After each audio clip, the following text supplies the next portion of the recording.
this is a mindfuck video, right? The Yanks are using a MS-25 rifle or something, right?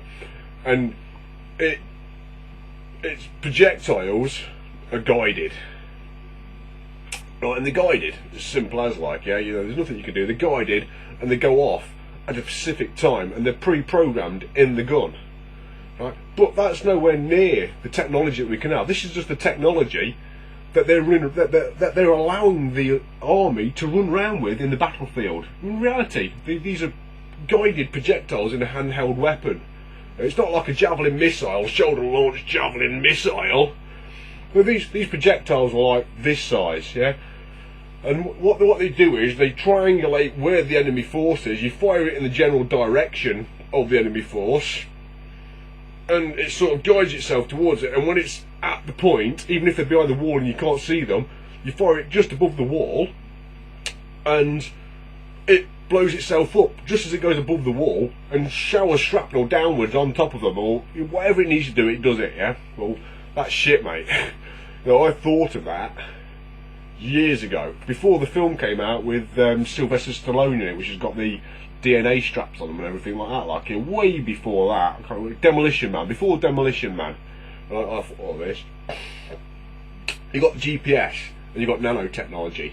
Okay, so you got nano GPS, because you've got nanotechnology and nano GPS. Then you've got Tesla coils, right? Then you've got Tesla coil generators. So you could have the Tesla coil generator in your back, or the Tesla coil generator could be in the gun. So you've got the ability to send power to the bullet at the speed of light. The bullet doesn't go at the speed of light, so you can always keep up with it because you can go at the speed of light. Then you can have a nano computer, whatever amount of algorithms you want inside it and how big or small that you want it, you're going to fit it inside a projectile this size, yeah?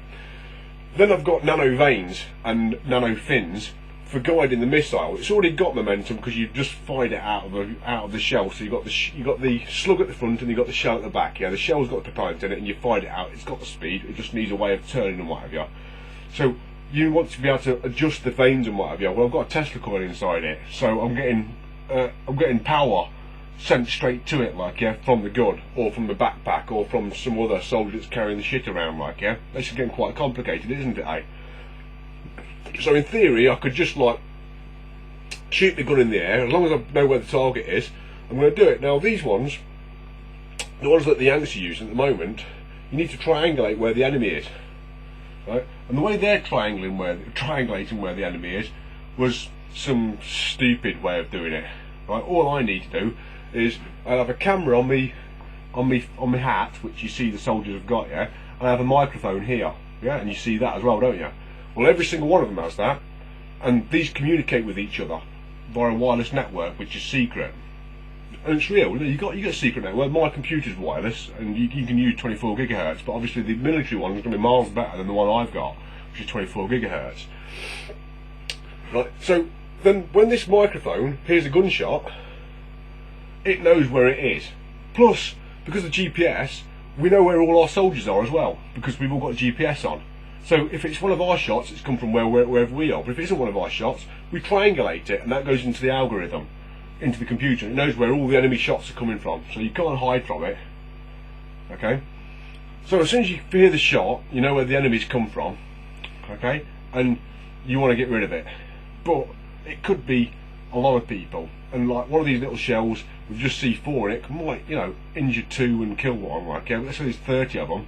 We'll take them all out. Then what you need is a compact, right, we're talking compact, nuclear, thermonuclear warhead. Now, you might think this is stupid, but in the 1950s, they were putting compact nuclear warheads into artillery shells. And, you know, they were like this. They were like this size, like, you know what I mean? They were pretty big, right?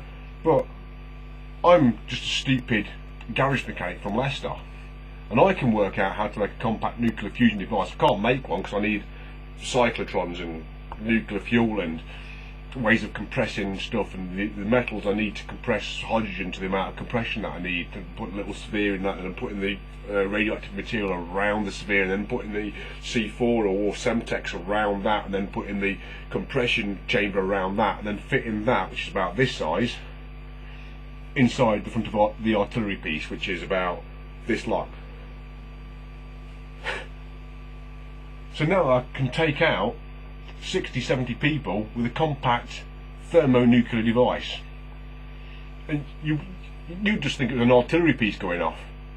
You know, a big artillery, you probably think it's a laser guided bomb coming down from a F-117 jet. They don't even need to fly up there no more, because I've got this fucking bullet in a handgun, which I can just go boom, and it just finds its way to the target and blows itself up and looks like an artillery piece. So I don't really need fucking the jet planes no more neither. Now, you want to mindfuck somebody with some kind of conspiracy theory, everything that I've just said is entirely possible with the technology that I have read about on the internet over the last blah blah years. I can do that.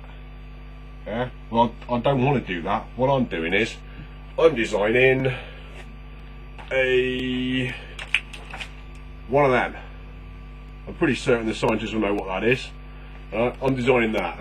It's a spaceship. But once I've designed it and I've done all that, like I've decided all these bits of technology that I'm going to put onto it, and then I've worked it out and sort of done blueprints for it, because that's just a scrap drawing, that is, like, yeah.